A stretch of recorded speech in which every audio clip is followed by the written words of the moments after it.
Welcome to Chillin' 101. We hope this video helps. You start by confirming two prerequisites: an up-to-date iPhone and an active Apple ID. Once done, open Settings and tap your name. Tap Family Sharing to begin. This creates the group that lets subscriptions be shared. Add family members now by sending an invite or using their Apple ID.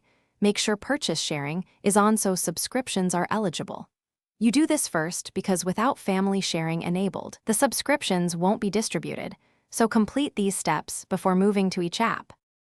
Once family sharing is active, go to the App Store and tap your profile, then subscriptions to view eligible services.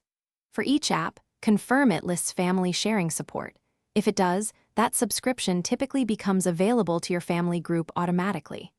If an app requires explicit sharing, open the app's account or settings and enable family access or reauthorize through your Apple ID.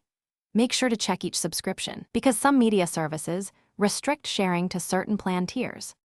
To finish, have each family member open settings and confirm they appear in family sharing, then check the App Store subscriptions list or the app itself for shared access.